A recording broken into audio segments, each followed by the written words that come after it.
তৃণমূল তারা জোর করে মাথা ভাঙাতে দুজন পঞ্চায়েতকে দল বদল করতে বাধ্য করেছেন।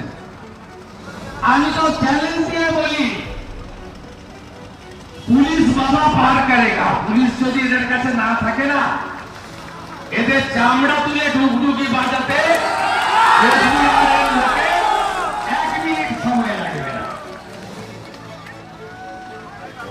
তৃণমূলের বেয়াদব আমার হোয়াটসঅ্যাপ নাম্বার তো সবাই জানে।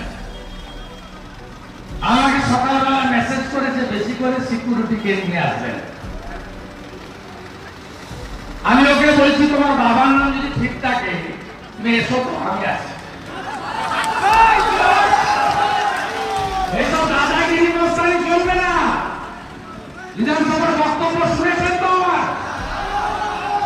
সিপিএম বলতো আমরা 235 ধরে তোরা আমাদের নির্দেশ তুমি ডিক্টেট করবি।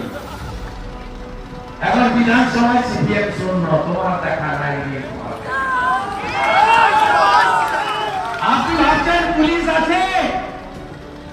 চুরি করে পঞ্চায়েত পুরসভা দখল করেছি, ডাকাতি করে রিসিপ্টে হারিয়ে দিয়েছি, তার মানে বিরোধীরা শেষ হয়ে গেছে? বিরোধীরা শেষ হয়নি। আজকে মাথা বাঁকাতে ট্রেলার দেখিয়ে দিয়ে গেলাম, সিনেমায় পরের বার গেলে দেখো।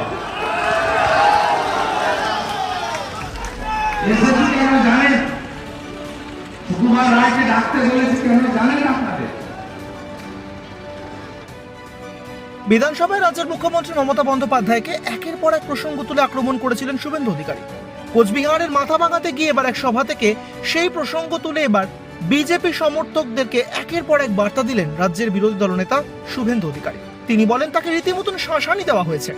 তিনি যখন ওই এলাকায় আসবেন তার জন্য নিরাপত্তা বেশি পরিমাণে থাকে। আর এই প্রসঙ্গে তিনি বলেন, যারা চাপ দিয়ে পঞ্চায়েত দখল করেছে, অর্থাৎ নাম না করে রাজ্যের শাসক দল তৃণমূল কংগ্রেসকে তিনি বললেন যে তারা যারা শাসক দলে রয়েছেন এবং পুলিশের ছত্রছায়ায় রয়েছেন, পুলিশ সরে গেলে তাদের চামড়া খুলে ডুগডুগি বাজাতে 1 মিনিট সময় লাগবে না।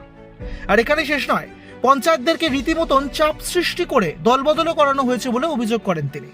নিশীথ প্রামাণিককে পাশে নিয়ে এবার একের পর এক আক্রমণ শুভেন্দু অধিকারী।